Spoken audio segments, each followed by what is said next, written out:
नमस्कार. स्वप्न तर सगळेच बघतात, पण ती स्वप्न सत्यात उतरवण्यासाठी तेवढेच कष्टही करायला लागतात.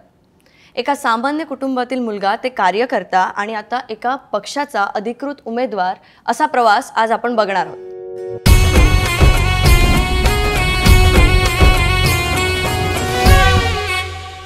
आज आपल्यासोबत आहेत महाराष्ट्र नवनिर्माण सेनेचे घाटकोपर पश्चिम विभागाचे अधिकृत उमेदवार गणेश चुक्कल सर. खूप खूप स्वागत आहे तुमचं सर. नमस्कार. आता मला तुमचा प्रवास ऐकायला आवडेल. म्हणजे सामान्य कुटुंबातील मुलगा ते कार्यकर्ता आणि त्यानंतर आता अधिकृत उमेदवार, काय सांगाल या प्रवासाबद्दल? तसं माझा जन्म या मुक्ताबाईच्या घाटकोपरच्या भटवाडी रुग्णालयातलाच. इंदिरानगरला राहायचो. रोड रुंदीकरणामध्ये आमचं घर महापालिकेने तोडलं. काही दिवस पंतनगरला राहिलो आणि मग पार्कसाईडच्या हनुमाननगरमध्ये मी 10 बाय 10च्या घरात वयाची 25 वर्षापर्यंत तिकडेच राहत असे. आणि मग एक मनात जिद्द होती काय ते करायचं. तर मग त्यावेळेला लोकांचे प्रश्न बघायचो, समस्या बघायचो आणि मग या राजकारणाकडे आणि त्यावेळेला माननीय राजसाहेबांकडे प्रभावित होईल. 96 साली मी भारतीय विद्यार्थी सेना पार्कसाईडमध्ये स्थापन केली. त्यावेळेला मी वॉर्ड प्रमुख म्हणून होतो. जबाबदारी मला दिली होती. त्यावेळेच्या विभाग प्रमुख होते बाबू राणे. त्यांनी प्रसंग माझ्यावर असा घडला, मी शिवाई टेक्निकल शाळेत असताना काहीतरी तो एक प्रसंग आला होता. मग मी ठरवलं की नाही आपण विद्यार्थी संघटनेत काम करायचं आहे आणि मग ती सुरुवात झाली. ती थेट आजपर्यंत. पण कोणतीही राजकारणाची पार्श्वभूमी घरात नसताना तुम्ही एका अशा पक्षाशी जोडले गेलात ज्यांची आपण म्हणतो की सत्ता नाही आहे. ती सत्ता नसताना सुद्धा तुम्ही त्याच पक्षाशी निष्ठावंत राहिलात आणि काम करताय. तर हे काम करत असताना तुम्हाला काय काय अनुभव आले, तुम्ही काय सांगाल? तसं कठीणच असतं सत्ता नसलेल्या पक्षात काम करणं. पण कसं आहे, राजसाहेब आणि कुटुंब, त्या कुटुंबाकडे बघून एक नेहमी असं वाटलं की आपण एक कुटुंबातली सदस्य आहोत. सगळं काय सत्तापदं, नगरसेवक, आमदार हे नसतं. तर काम करत राहिलो, साहेबांच्या भूमिकेंबरोबर राहिलो. त्यावेळेला बरेचसे 2008मध्ये जी आंदोलनं झाली त्यात सहभागी होऊन गुन्हे दाखल झाले, जेल झाली. सगळं तो प्रवास माझा सुरूच होता. पण एक साहेबांबद्दलचा एक आत्मविश्वास होता, नक्की साहेब कुठेतरी नेऊन आम्हाला बसवतील. म्हणून म्हटलं एकाच ठिकाणी, म्हणजे माझं स्वतःचं वैयक्तिक असं मत आहे, एका झोपडीत राहून सरदार झालेले बरं, कुठे जाऊन आपण चाकरी करून, ते माझ्या तत्वात नाही. म्हणजे खऱ्या अर्थाने तुम्ही राजसाहेबांच्या विचारांनी या पक्षाशी जोडले गेलेले आहात असं म्हणायला हरकत नाही. कारण राजसाहेबांचंच एक वाक्य होतं की प्रवास एकट्याने झाला तरी चालेल, पण मार्ग स्वतःचा असला पाहिजे. आता ह्या प्रवासामध्ये तुम्हाला प्रेरणा कुठून मिळाली आणि घाटकोपरसाठीचा तुमचा दृष्टिकोन कसा आकारला गेला? एक 96-97 साली मी साधारण 8वी-9वीत होतो. त्यावेळेला मला कुठून तरी कळलं की माननीय बाळासाहेब हे बायपास सर्जरी झाली आहे हिंदुजा रुग्णालयात. तर मी ती हिंदुजा रुग्णालयात माननीय बाळासाहेबांना भेटायला ती सगळी सुरक्षा भेदून त्यांच्या असलेल्या हिंदुजामध्ये जे 14 माळ्यावर होते त्या ठिकाणी गेलो. आणि त्याच्यानंतर जे सुरक्षा रक्षक होते ते अचंबित झाले की एवढा एखादा मुलगा सुरक्षा भेदून कसा गेला वर. मग त्यांनी इथले विभाग प्रमुख होते त्यावेळेचे, दशरथ शिर्के शिवसेनेचे. आणि मग इथे चौकशी केली, हा मुलगा कोण आहे काय, असं कळलं की पार्कसाईडमध्ये होतो. तो मला त्यावेळेचे आमदार इथे शिवसेनेचे होते शांताराम चव्हाण साहेब, त्यांनी मला बोलवून घेतलं की तू असं का गेला वगैरे. म्हटलं मी प्रभावित होऊन गेलो. मग त्यावेळेपासून त्यांनी मला सोबत ठेवलं आणि मग त्यांच्यासोबत सगळी ही जी शासकीय कामं, शासकीय समस्या कुठे निवारण होतात, महानगरपालिकेत काय विषय असतात, राज्य सरकारमध्ये काय विषय असतात, ह्या सगळ्या गोष्टी मी तिथून शिकलो. आणि मग 95 साली कसं आहे, माननीय बाळा नांदगावकर साहेब भुजबळ साहेबांना पाडून विधानसभेत आले होते. आणि 95 मी जेव्हा असं सभागृहात जायचो, गॅलरीत बसायचो, तर साहेबांची पण अशी ओळख झाली. बाबा वाघबरे विधानसभेचे ग्रंथपाल आहेत. ते विधानसभेचे ग्रंथपाल होते. तिथे सगळे अभ्यास करायला आमदार यायचे. बाळा नांदगावकर साहेब पण यायचे आणि ते राहायला माझ्या विभागातच बाबा वाघबरे. मग साहेबांची ओळख झाली आणि मग तिथून तो सगळा प्रवास राजकारणाचा. मग 2006 साली पक्ष साहेबांनी काढला आणि मी विद्यार्थी सेनेत होतोच. मग पहिली निवडणूक लढलो मी 2007 साली महानगरपालिकेची. राजसाहेबांनी एक माजी नगरसेविका माझ्यासमोर शिवसेनेची तिकीट मागत असताना माझ्यावर विश्वास ठेवून मला उमेदवारी दिली 2007मध्ये. तर ती महानगरपालिका इलेक्शनला हारलो मी. पण त्या ठिकाणी मी सतत कार्यरत राहिलो, काम करत राहिलो. क्रीडांचे कार्यक्रम असतील, विद्यार्थ्यांसाठी गुणगौरव असेल, असे छोटे छोटे कार्यक्रम मी आयोजित करून पुढे पुढे काम करत राहिलो.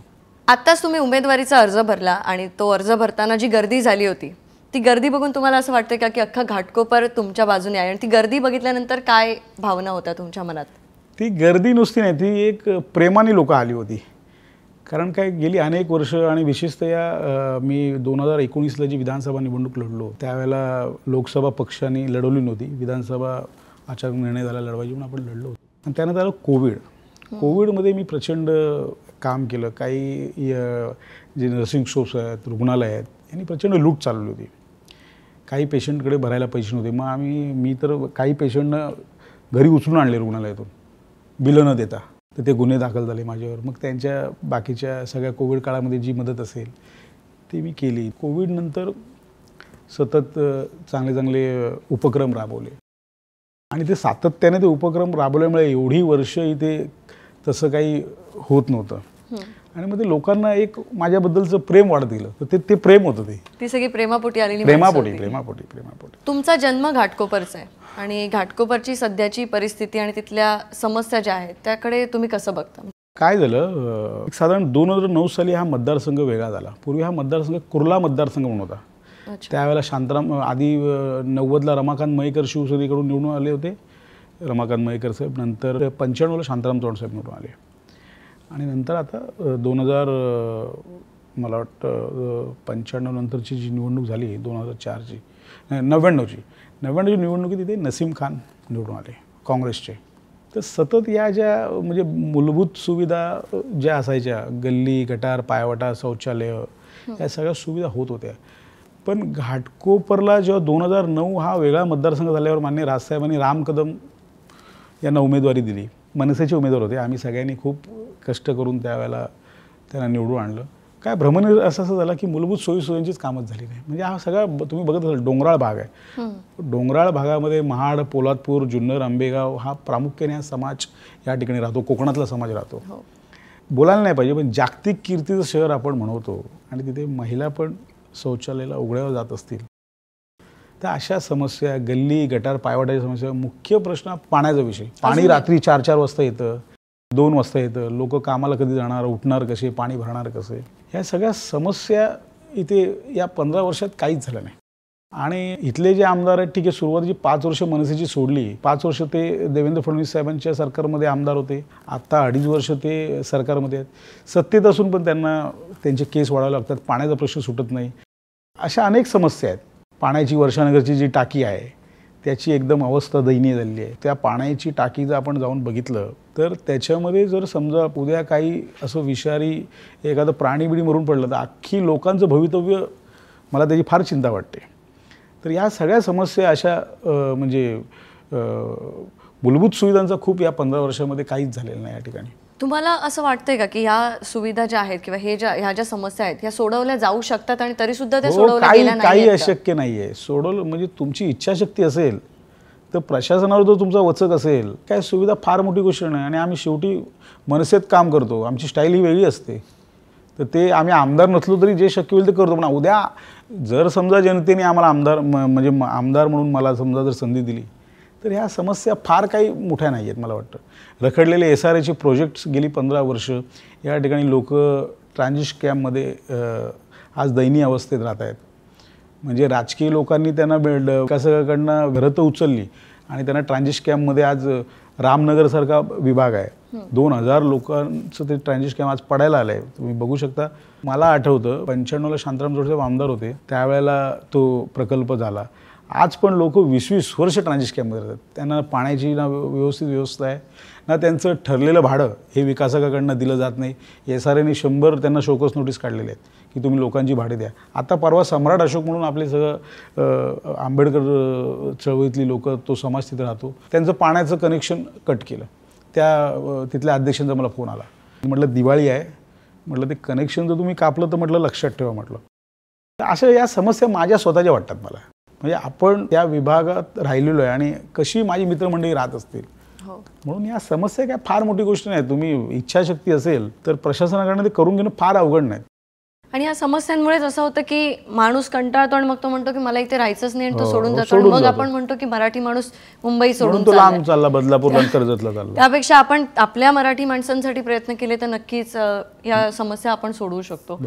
आता सध्या घाटकोपरमध्ये मुख्य समस्या कोणत्या आहेत असं तुम्हाला वाटतं? घाटकोपरमध्ये प्रामुख्याने जी समस्या आहे ती पाणी आणि शौचालय.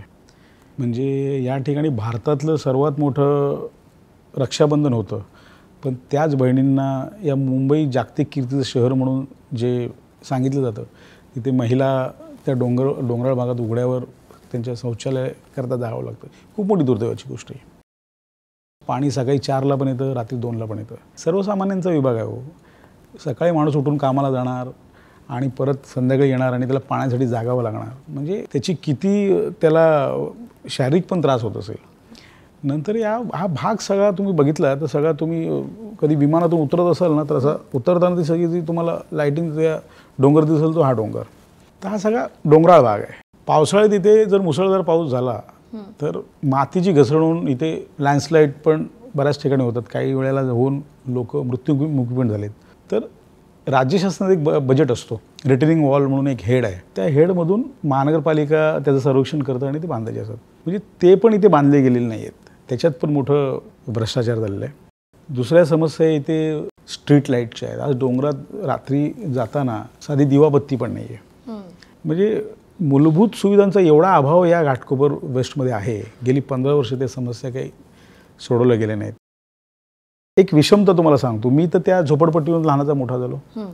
आज मी एक डोंगराचाच फक्त फरक आहे. या डोंगराच्या पलीकडे मी आज 31 माळ्यावर राहतो. 31 माळ्यावर कसं प्रचंड पाणी होतं मुबलक प्रमाणात आणि तिथे पाण्याचा अभाव. ही विषमता आहे. तर माझं असं म्हणणं आहे कुठेतरी याचा अभ्यास करून हे प्रश्न सोडवले गेले पाहिजे होते. आणि ते काही फार मोठं काय रॉकेट सायन्स नाही आहे. महानगरपालिकेच्या माध्यमातून चांगल्या HP चे पंप आणि चांगल्या क्षमतेच्या जर अधिक टाक्या जर झाल्या असत्या तर पाणी लोकांना मिळालं असं. लोकांनाही प्रश्नच सोडवायचा नाही. सोडवलं नाही तर पुढची निवडणूक कुठल्या मुद्द्यावर लढणार, केस कशी वाढवणार आम्ही. सत्तेत असून जर सुटत नसेल, लोकप्रतिनिधी म्हणत असेल आमचं प्रश्न ऐकत नाही, मग तुम्ही याचा अर्थ ती धमक नाही आहे काम करून घ्यायची. घाटकोपरमध्ये रस्त्यांचा पण प्रश्न आहे, रस्त्यांच्या पण समस्या आहेत, त्याबद्दल काय सांगाल? काय आहे, रस्त्यांची समस्या जी आहे ना, 2009ला निवडणूक लढताना पण त्यांनी त्या जाहीरनामा आहे माझ्याकडे, मी आता दाखविनच लोकांना तो, की सांगितलं होतं मी खूप मोठा रस्ता रुंदीकरण करेन, खूप मोठा ब्रिज बांधेन वगैरे, अमुक तमुक सगळं चाललं होतं, म्हणजे जाहीर केलं होतं. आता त्या गोष्टीला 15 वर्ष झाली. रस्ता रुंदीकरण पण जैसे ते अजून पूर्ण झालेलं नाही. आणि डोंगराळ भागात पण ज्या आतल्या पायवाटा असतात ना, त्या पण एवढ्या वाईट अवस्थेत आहेत. म्हणजे एखादा माणूस जर मृत्युमुखी पडला तर त्याला चादीत गुंडाळून किंवा त्या ह्याच्या स्ट्रेचरवर आणावं लागतं. त्याच्यामुळे ती समस्या रस्त्यांची पण प्रामुख्याने आहेत. खड्डे, म्हणजे एक उदाहरण तुम्हाला सांगतो मी, BJP सोबत असलेलेच मंडळ आहेत, त्यांचा गणपती जायला पण पायवट नव्हती, शेवटी ती मला करून द्यायला लागली. म्हणजे 15 वर्षात इथे आतल्या पायवाटा पण होऊ शकल्या नाहीत, ज्या होऊ शकत होत्या. जिल्हा नियोजनचा निधी असतो, यावेळेला मुंबई महानगरपालिकेने मुबलक निधी दिला होता, पण कामं झाली नाही. तो निधी गेला सगळ्या यात्रेमध्ये, त्याच्यातून या यात्रा घडवल्या गेल्या आणि बाकीच्या गोष्टी झाल्या. म्हणून इथे विकास कामं राहिली, असा थेट माझा आरोप आहे. कारण की एवढा 15 वर्षामध्ये जर मुबलक निधी असून दरवर्षी जिल्हा नियोजन समितीला, बघा मी शासकीय मला थोडं जास्तच माहिती आहे, म्हणजे मुंबई उपनगरात जिल्हा नियोजन समितीमध्ये एवढा निधी येऊन जर ह्या समस्या राहतात, मग तो निधी जातो कुठे? बरोबर, ज्या यात्रा आणि जत्रा काढल्या जातात त्याच्यातच जातो. आता झोपडपट्टी पुनर्वसनाचे प्रकल्प पण प्रलंबित आहेत, त्याबद्दल काय सांगाल? अहो, झोपडपट्टी पुनर्वसन, मी ज्या हनुमाननगरमध्ये राहायचो ना, म्हणजे मी जेव्हा 8वीत होतो तेव्हा त्याचा नारळ वाढवला आणि तेव्हा एक जागतिक कीर्तीचा बिल्डर म्हणून नावारूपाला असलेला हिरानंदानी सारख्याला तिथे झोपडपट्टी पुनर्वसन करायला आणलं. जागतिक कीर्तीचा बांधकाम व्यवसाय. आज परिस्थिती तुम्ही बघाल, 20 वर्ष लोक या टाटा अगोदर त्या हनुमाननगरच्या इथे ट्रान्झिस्ट कॅम्प होतं, संक्रमण शिबिर, इथे संक्रमण शिबिर, दयनीय अवस्थेत राहतात. पाणी नाही, हाऊसकीपिंग नाही, अगदी घाणीच्या साम्राज्यात राहतात बिचारे. ज्यांनी आपली घरं तोडली या आशेने आपल्याला एक टुमदार इथे बिल्डिंग होणार आहे आणि घर मिळणार आहे. राजकीय लोकांनी त्यांच्या स्वार्थासाठी त्यांना उठवलं, भाडी पण दिली नाही, 20-20 कोटी रुपये भाडे थकलेले आहेत. एक तर योजना तुम्हाला अशी सांगतो, मुंबई महानगरपालिकेने 9 एकरचा मोकळा भूखंड दिला आणि जिथे जी 2000 झोपडपट्टी आहे ती म्युन्सिपल हाऊसिंग म्हणून रिझर्वेशन आहे, तर म्युन्सिपल हाऊसिंग असल्यामुळे महानगरपालिकेने बाजूचा मोकळा भूखंड दिला. तिथेही ते पुनर्वसन होऊ शकलं नाही. ती अद्याप योजना रखडलेली आहे. तुम्हाला रामनगर म्हणून आहे अमृतनगरच्या जवळ, रामनगरमध्ये पण 2000 लोकांची योजना आहे झोपडपट्टी पुनर्वसन. लोक ट्रान्झिस्ट कॅम्पमध्ये उचलली, योजना कागदावर राहिल्या आणि त्या कागदावर बाजारभावामध्ये 500 कोटी आणि 1000 कोटीमध्ये बिल्डर विकतो. अंकुश नाही लोकप्रतिनिधींचा. म्हणून तर त्यांची धाडस होतं हे सगळं लोकांबरोबर, लोकांच्या घरांशी खेळण्याचा. आता परवाच एक उदाहरण सांगतो. सम्राट अशोक म्हणून एक सोसायटी आहे, त्याचं पाण्याचं कनेक्शन बिल्डरनी पाण्याचं बिल नाही भरलं म्हणून तोडायला महानगरपालिका आली होती. शेवटी मला मध्यस्थी करून ते हे करावं लागलं. पण कसं आहे, या सगळ्या विषयावर लोकप्रतिनिधी हा कारणीभूत आहे. लोकप्रतिनिधी जर इथला जर लोकांबरोबर असताना तर बिल्डर लोकांची हिंमत नसती झाली. सोशल मीडियाच्या माध्यमातून आमच्यापर्यंत बरेचसे किस्से पोहोचत असतात. तर एक घाटकोपरमधलाच किस्सा आमच्यापर्यंत पोहोचला होता, तो म्हणजे अदृश्य शौचालयांचा, जो तुम्ही त्याच्यावरती काम केलं होतं. तर काय सांगाल सगळ्यांना की एवढा भयानक प्रकार निदर्शनास आला. एक आमच्याकडे सिद्धेश्वर सोसायटी आहे, रामनगरच्या वर आहे. शिवसेनेचा शाखारूम राहतो त्या ठिकाणी. ती लोक यायची की टॉयलेट आम्हाला अजून नाही झालं, अजून नाही. मी चौकशी केली. जेव्हा चौकशी केली तेव्हा कळलं नाही, कॉन्ट्रॅक्टर पण अपॉइंट आहे आणि त्याचं बिल पण दिलं आहे, शौचालय झालेलं आहे. मग त्या प्रत्यक्ष स्थळावर मी गेलो, शौचालय तर नव्हतं. मग त्या संबंधित अधिकारी म्हणजे कार्यकारी अभियंता असतील वगैरे, त्या लोकांना तिथे बोलवून त्यांचं दाखवा टॉयलेट कुठे आहे. खासदार होते, मनोज कोटीच्या निधीतलं मंजूर झालेलं टॉयलेट मंजूर झालं, त्याचं बिल पण कॉन्ट्रॅक्टर पण शिवसेनेचाच, त्याला ते काम मिळालं होतं. म्हणजे फंड खासदारचा, कॉन्ट्रॅक्टर शिवसेनेचा, बिलं घेतली आणि टॉयलेटच नाही. मग अधिकाऱ्यांना धाऱ्यावर घेऊन शेवटी ते टॉयलेट मी बांधून घेतलं. आणि बांधून घेतल्यानंतर खासदारांनी दिल्लीतून पत्र दिलं याची चौकशी करा म्हणून. स्वतः खासदाराला माहीत नाही की माझ्या निधीतलं टॉयलेट झाले की नाही झाले, पण तुमच्या संमतीशी ते होऊच शकत नाही. म्हणजे एवढ्या खालच्या थरात जाऊन लोक शौचालयामध्ये पण पैसे सोडत नाहीत लोकप्रतिनिधी. आता जेवढं आपलं हे बोलणं झालं त्यावरनं एवढं कळतं की घाटकोपरमध्ये सर्वसामान्य कुटुंब जास्त राहतात आणि ह्या ज्या समस्या आहेत ह्या बऱ्याच वर्षापासूनच्या आहेत, त्या सोडवल्या जाऊ शकतात असं तुम्ही म्हणताय. आता इलेक्शन झाले की प्रत्येक जण आपल्या आपल्या ह्याच्यात सांगतं की ह्या समस्या सोडवल्या जाऊ शकतात आणि ते सोडवत नाही आहेत. आता एवढी वर्ष जे सत्तेत आहेत किंवा जे लोक तिथे आहेत त्यांनी या समस्या सोडवल्या नाहीत, तर जाणून बुजून लोकांना अंधारात ठेवलं जातं असं तुम्हाला वाटतं का? किंवा हा कसं आहे, जाणून बुजूनच म्हणू शकतो आपण. एक तर त्यांची राजकीय इच्छाशक्ती नाही, दुसरी गोष्ट काय आहे की यातून कामं जर केली तर पुढे काय कुठल्या मुद्द्यावर निवडणूक लढवायची आणि ही कामं न करता या यात्रा जत्रा ज्या होतात ते या टक्केवरून पैशातून होतात, म्हणून ती कामं दुर्लक्ष केलं जातं, लोकांना गृहीत धरलं जातं. म्हणून माझं यावेळेला म्हणणं आहे, या मूलभूत सुविधांचा जो अभाव झाला, चिडीनी मतदान केलं पाहिजे. यावेळेला एक दाखवण्यासारखी व्यायामशाळा नाही घाटकोरमध्ये, एक दाखवण्यासारखी समाज कल्याण केंद्र नाही. म्हणजे जी होऊ शकतं ते आमदाराला 5-5 कोटी रुपये निधी प्रतिवर्षीला असतो आणि जिल्हा वार्षिक वगैरे निधी असा बघून एक 10-15 कोटीचा निधीच असतो. पण घाटकोपर विशेषतः गेली 7 वर्ष सत्तेत असलेल्या आमदारच आहे. 100 कोटी रुपये आले इथे, पण विकास कागदावरच आहे. तर तुमच्याकडे या समस्या सोडवण्यासाठी काही योजना आहेत का, असतील तर त्याबद्दल तुम्हाला सांगायला आवडेल का? या ज्या शौचालय असेल, गल्ली असेल, पायवाटा असेल, ह्याला करायला फक्त राजकीय इच्छाशक्ती लागते. शासनाचा मुबलक निधी आहे तो करायला, करून घेता तुम्हाला आलं पाहिजे. ते गेली 15 वर्ष झालेलं नाही. ह्या सगळ्याचा म्हणजे या मूलभूत सुविधा नसल्यामुळे कुठेतरी याचा आरोग्यावरती पण परिणाम होतो आणि तो आरोग्यावरती होणारा परिणाम हा घाटकोपर विभागामध्ये जास्त दिसतो. तर त्याबद्दल तुम्ही काय सांगाल? काय घाटकोपरमध्ये फक्त यात्राच झाल्या म्हणून मला आरोग्याची महायात्रा करायला लागली. महानगरपालिकेची रुग्णालय आहेत, एक मुक्ताबाई नावाचं, जिथे माझा जन्म झाला बटवाडीमध्ये, त्या रुग्णालयाची जाऊन जर अवस्था बघितली तर तिथे डॉक्टर आहेत तर औषधं नाहीत, औषधं आहेत तर डॉक्टर उपलब्ध नाही. म्हणजे जे काही यंत्रणा लागते ती यंत्रणा देखील तिथे नाही आहे. तिथे अशा अनेक दुर्घटना घडल्यात. प्रसूतीसाठी जर एखादी महिला, आमची भगिनी माता गेली तिथे, तिला वेळेवर उपचार न मिळाल्यामुळे, आता परवा माझा एक भटवाडीतला एक मुलगा आहे बाळा म्हणून, त्याचं बाळ मृत्युमुखी पडलं. आता पार्कसाईडचं रुग्णालय तोडून ठेवलं आहे, नुसती आता बिल्डिंगचं काम चालू झालं आहे. म्हणजे त्या गोष्टीला झाली 12-15 वर्ष. लोक जर आरोग्याच्या दृष्टीने एखादी समस्या असेल तर जाणार कुठे? राजावाडी मोठं हॉस्पिटल आहे महानगरपालिकेचं, पण तिथे पण तीच परिस्थिती असेल, ते सायनकडे बोट दाखवतं, तुम्ही सायनला जावा, KMला जावा. मग ते मला असं वाटलं की काहीतरी तर आपण याच्यामध्ये भूमिका घ्यायला पाहिजे. मग आरोग्याची महायात्रा मी तिथे अगदी 50,000 फुटाचा प्रति रुग्णालयासारखं मी तयार केलं. मुंबईतले नामांकित आय सर्जन, मुलांसाठी डेंटिस्ट, या सगळ्यांना तिथे OPD देऊन त्यांची तपासणी केल्या आणि थोडे संबंध पण माझे खूप चांगले आहेत. तर जनरली लोक आरोग्य शिबिर करतात पण तपास सोडून देतात. मी औषधं देखील ब्रँडेड दिली. वेलनेसचा मालक माझा मित्र आहे, त्याच्याशी टायप करून म्हटलं बाबा जे काय होईल ती आम्ही पे करू. तुम्हाला मी सांगतो, ज्या टेस्ट मोठ्या असतात ज्याच्यामुळे लोक करू शकत नाहीत, MRI, सोनोग्राफी, अजून बऱ्याचशा टेस्ट असतात. मी राहतो त्या ठिकाणी, निदानचा ओनर पण तिथे होता. निदान आणखीन एक जे सेंटर आहे, या लोकांशी पण टाईप केलं. म्हटलं तुम्ही ज्या माझ्याकडनं टेस्ट येतील त्या फ्री ऑफ कॉस्टमध्ये करा. खूप मोठी समस्या आहे आरोग्याची घाटकोपरमध्ये. तुम्ही ही जी आरोग्याची महायात्रा वगैरे केली त्यामध्ये महिलांचा प्रतिसाद कसा होता? तुम्हाला खरोखरच मी सांगेन, आज महिलांच्या कुठल्याही शारीरिक समस्यांवर सर्वसामान्यांचा विभाग आहे. हो.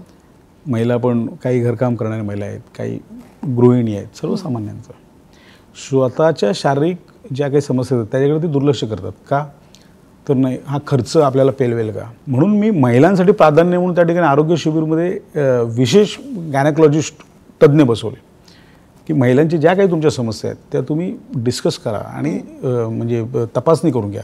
त्याच्यासाठी लागणारी औषधं, तपासण्या, सोनोग्राफीपासून ते MRI त्या पण एका मोठ्या डायग्नोस्टिक सेंटरकडनं टाईप करून आम्ही फ्री ऑफ कॉस्ट केल्या. म्हणजे त्यामागचा उद्देश एवढाच होता की स्त्री निरोगी, सुरक्षित, तर अख्खं कुटुंब निरोगी. म्हणून विशेषतः महिलांसाठी पण आम्ही त्या ठिकाणी हे केलं. मुलांकरता, लहान मुलांकरता पण डेंटिस्ट असतील किंवा काही मुलांच्या पण काही समस्या असतील त्या पण ठिकाणी मुलांचे पण चाइल्ड स्पेशलिस्ट आम्ही त्या ठिकाणी उपलब्ध केले होते. त्यामागचा उद्देश एवढा होता. त्यांना काही औषधं चालू असतात, महागडी असतात, तर कधी कधी एखाद्या महिना घ्यायला नाही मिळत, तर ती पण आम्ही सांगितली.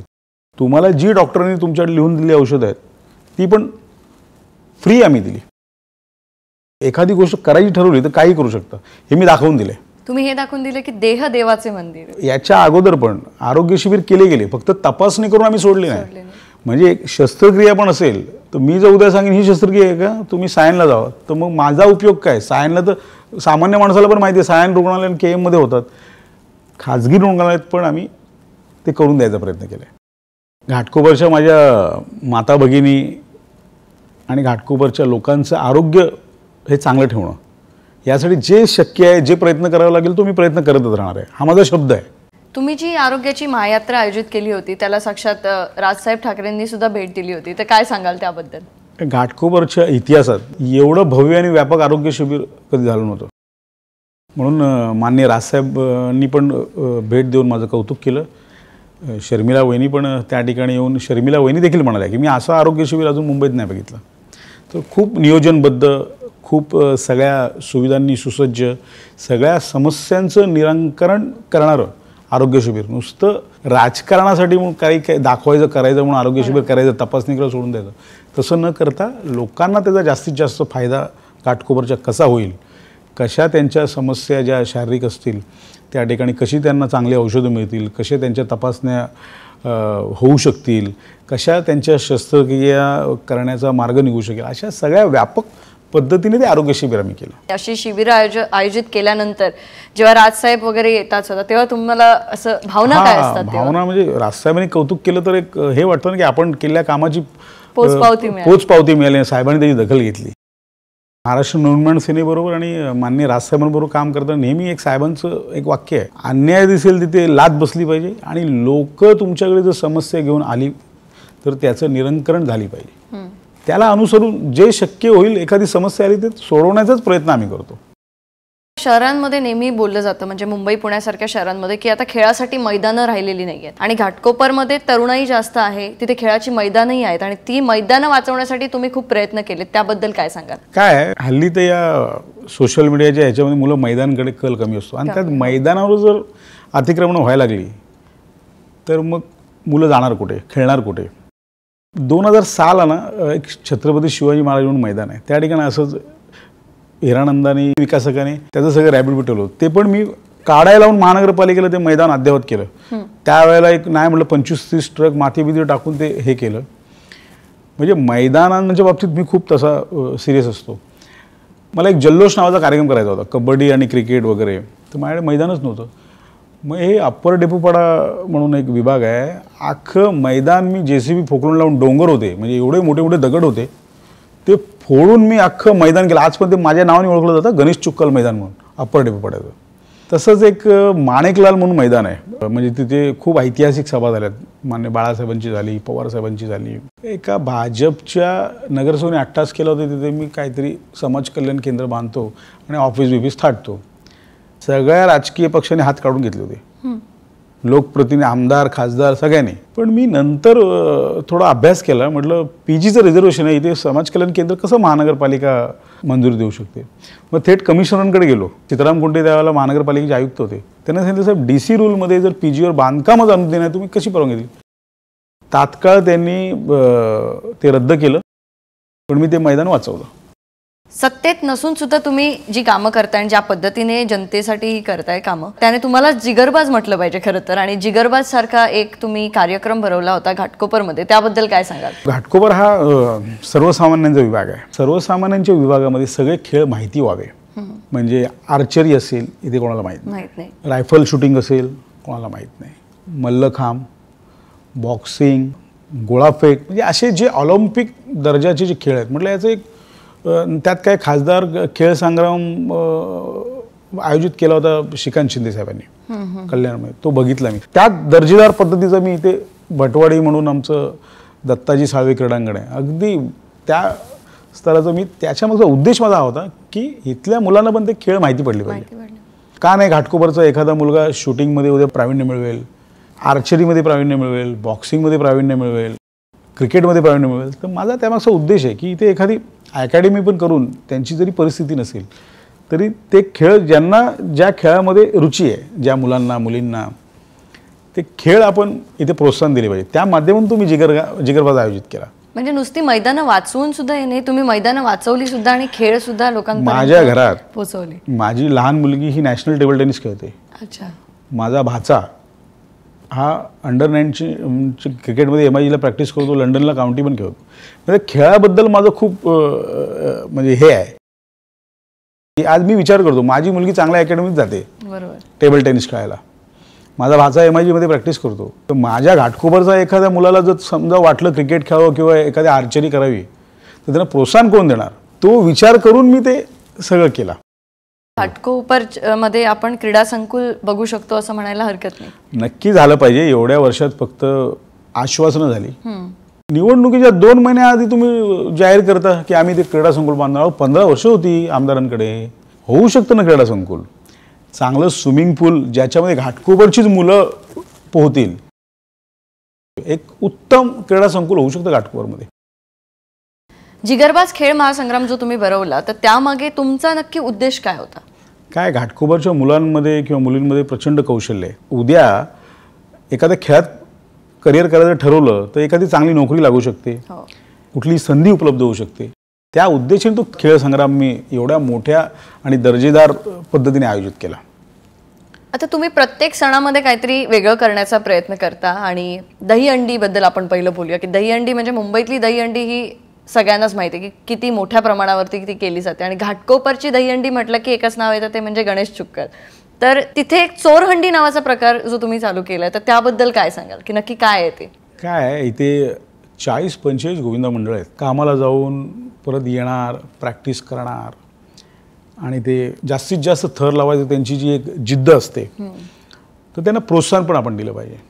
म्हणून मी काय केलं की गेले अनेक वर्ष की मंडळांना लागणारं जे काही प्रोत्साहन रूपी त्यांचे T-शर्ट्स असतील, त्यांना प्रवासासाठी लागणारं साधन असेल, त्यांना खाण्यापिण्याचं साधन असेल, म्हणजे त्यांना कुठल्या गोष्टी कमतरता वाटू नये. म्हणजे मी 2013 साली हंडी केली होती, ऋतिक रोशन आला होता. पण म्हटलं ते करून मी स्वतः प्रसिद्धी झोता देण्यापेक्षा याच घाटकोपरच्या आपल्या गोविंदांना आपण प्रोत्साहन देऊ. म्हणून मी सगळ्या मंडळांना भरभरून गोविंदा पथकांना मदत करतो. माझी एक प्रचंड इच्छा आहे की एखादा गोविंदा हा परदेशात जाऊन पण थर लागले पाहिजे. म्हणजे आता स्पेनला कुठलं तरी मंडळ गेलं होतं, तर घाटकोपरचा पण गोविंदा एखादा स्पेनला गेलं म्हणजे अभिमानाची गोष्ट वाटेल माझ्यासाठी की मी प्रोत्साहन दिलं आणि एखाद्या मंडळाने खरोखरच आपल्या कौशल्य वापरून आज आंतरराष्ट्रीय गेले. म्हणून त्या आयोजनाची त्यामागची भावना ती होती चोरंडी. आणि आपले सण टिकवण्यासाठी हे प्रोत्साहन मिळणं पण खूप गरजेचं आहेच.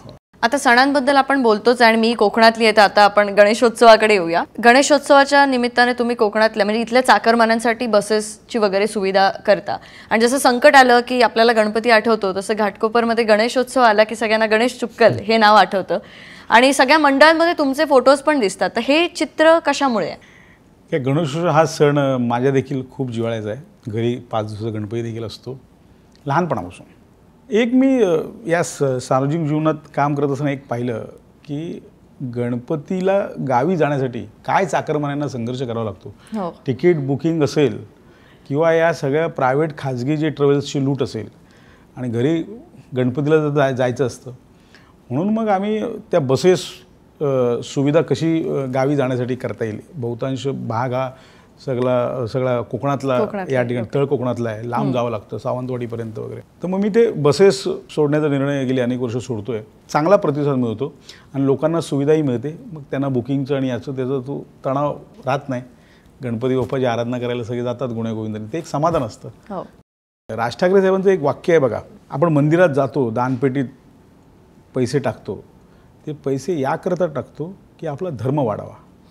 त्या उद्देशाने हा उत्सव, गणेशोत्सव हा सगळ्या चाकरमान्यांचा जिव्हाळ्याचा विषय, गणपती उत्सव हा अगदी जिव्हाळ्याचा विषय आणि त्यांना हातभार लागावा. म्हणजे आपले सण कसे, उत्सव कसे दणक्यात जल्लोषात साजरे झाले पाहिजे म्हणून माझा अधिकाधिक त्यांना हातभार असतो. माझ्या इथे येणारा कुणीही गणेशोत्सव मंडळ हे रिकाम्या हाताने जात नाही. इथल्या लोकप्रतिनिधींनी घराच्या बाहेर फलक लावले होते, वर्गणी करता यायचं नाही. पण त्यामागची माझी भावना होती, जर आम्ही जर ही मदत हातभार नाही लावला तर हे उत्सव टिकणार कसे, ही संस्कृती टिकणार कशी. हे उत्सव जगवण्यासाठी हे आपलं कर्तव्य आहे असं समजून मी ती मदत करतो. आपले सण समारंभ आपणच टिकवले पाहिजे. अगदी. सण समारंभ तर तुम्ही जपता, त्यासाठी तुम्ही प्रोत्साहनही देत असता. पण हे सगळं करत असताना मी जेवढं तुमचं काम बघितलंय, तुम्ही महिला सक्षमीकरणावरती सुद्धा तेवढाच भर देता. तर त्याबद्दल काय सांगाल? महिला सक्षमीकरण म्हणजे त्यांना समजा काही करावंसं वाटलं तर त्यासाठी पण मी प्रोत्साहन नेहमीच देतो. आणि घाटकोपरमध्ये एक कार्यक्रम मी सुरू केला आहे. नवरात्रामध्ये जागर आदिशक्तीचा सन्मान, घाटकोपरच्या स्त्रीशक्तीचा. त्याच्यामध्ये एक आम्ही साडी भेट म्हणून महिलांना देत असतो. त्या 9 दिवसात महिला या देवीचं रूप असतात, या भावनेतून आम्ही तो उत्सव करत असतो. आणि त्याच्या अगोदर पण मी या घाटकोपरच्या महिलांना रोजच्या धावपळीच्या दगादगीच्या या लाईफस्टाईलमधून काहीतरी विरंगुळा हवा म्हणून 1 मिनिटसारखे गेम आयोजित केले. त्यात त्यांचं कलाकौशल्य त्यांनी दाखवतात. मग ते सगळं ते गेम्स, त्याच्यातून पारितोषिकं आणि मग सहल पण आम्ही आयोजित केली. सहलबद्दल मला पण सहल आम्ही म्हणजे तुम्हाला मी सांगतो की सगळ्या महिलांना रोज मुलांच्या शैक्षणिक त्यांची तयारी असेल किंवा असं रोजचं त्यांचं काम असेल, यातून काहीतरी विरंगुळा मिळावा म्हणून एक सहल आम्ही आनंदाची सहल म्हणून आयोजित केली. प्रचंड महिलांनी त्याला प्रतिसाद दिला, सहभाग नोंदवला आणि खूप चांगला एन्जॉय महिलांनी केला की त्यांना एक दिवस आनंदाचा हे जगता आला. खूप महिलांनी त्याच्यात एन्जॉय केला. तुम्ही होम मिनिस्टर सारख्या स्पर्धा सुद्धा आयोजित करतात, त्यामागे काय उद्देश असतो तुमचा? होम मिनिस्टर सारख्या स्पर्धा आयोजित करणं म्हणजे महिलांच्या म्हणजे त्या आमच्या भगिनी मातांच्या कलागुणांना, कौशल्यांना वाव द्यायचा. मग ते स्पर्धा होते, स्पर्धेतून ते बक्षीस जिंकण्याचा एक वेगळा आनंद पण असतो ना. आणि मग त्या विविध बक्षिसं त्यांना मिळाली. म्हणजे मी जिगरबाज कार्यक्रमामध्ये महिलांसाठी विशेष ते कार्यक्रम आयोजित केले. 5-6 हजार महिलांच्या सहभागातून त्या महिलेनी पारितोषिक मिळवलं. घरकाम करणारी महिला होती, एकदम सामान्य घरातली होती. सोन्याचा तनिष्कचा चांगला हार तिने पटकावला. खरंच ते खूप चांगला कार्यक्रम तो झाला. तर सगळ्या महिला एकत्र याव्यात आणि त्यांना ते प्रोत्साहन मिळावं यासाठीचे ते कार्यक्रम. जेव्हा आता तुम्ही तुमचा फॉर्म भरला तेव्हा तुमच्या फॉर्म भरण्याच्या त्या याच्यामध्ये वारकरी खूप मोठ्या प्रमाणात दिसले, तर त्याच्याबद्दल काय सांगाल? इथे बराचसा भाग हा कोकणातला आहे आणि जुन्नर, पुणे, आंबेगाव वारकरी मोठ्या प्रमाणात. इथल्या आमदाराने फक्त त्यांच्या भावनेशी खेळून स्वतः कीर्तन वगैरे करून वारकरी भवन करतो म्हणून सांगितलं होतं. कुठे गेलं वारकरी भवन? 15 वर्षात त्यांना वारकरी भवन पण करता आलं नाही. त्याच्यामुळे त्या वारकऱ्यांना पण त्यांना त्या सांप्रदायिक मंडळाला एखादं हे असावं म्हणून मी प्रयत्न करणार आहे. लोकांनी मला निवडून दिलं तर वारकरी भवन पण माझ्याकडनं होणार, मी करून देईन त्यांना. आताच जेव्हा तुम्ही फॉर्म भरलात तेव्हा एक गोष्ट प्रकर्षाने जाणवली की सगळ्या जाती धर्माचे लोक एकत्र आले होते आणि तुम्ही सुद्धा सगळ्या जाती धर्माच्या कार्यक्रमांना आपलेपणाने सहभागी होता. त्याबद्दल काय सांगाल? हे चित्र कशामुळे? नाही, मी लहानाचा मोठाच या विभागात झालो. सर्व धर्मीय आहेत, मुस्लिम पण आहेत, बौद्ध समाजाची पण लोक आहेत, सगळीच लोक आहेत. माझ्याकडे येणारं कोणी कोणत्याही उत्सवाकरता रिकाम्या हाताने जात नाही. त्यांना जी लागेल ती प्रसंग असेल, समस्या असेल, माझ्याकडनं मदत होते. क्रिकेटमध्ये एक पारितोषिक होतं, ते एका मुस्लिम मुलांनी जिंकलं. त्यामुळे ते समस्या सगळ्यांच्या या सगळ्या कॉमनच असतात. आणि मग समस्या घेऊन येणारा मग त्यात मी भेदभाव करत नाही. क्रिकेटमध्ये पण उत्कृष्ट खेळाडू म्हणून एका मुस्लिम मुलाला ती बुलेट पारितोषिक मिळालं. जातीभेद भेदभाव बघत नाही. सो सर्व धर्म समभाव तुम्ही जपता. हल्लीच तुम्ही धम्मयात्रा पण घडवून आणली असं मी ऐकलं आणि गौतम बुद्धांच्या जन्मस्थळी पण तुम्ही स्वतः गेला होता, तर त्याबद्दल काय सांगाल?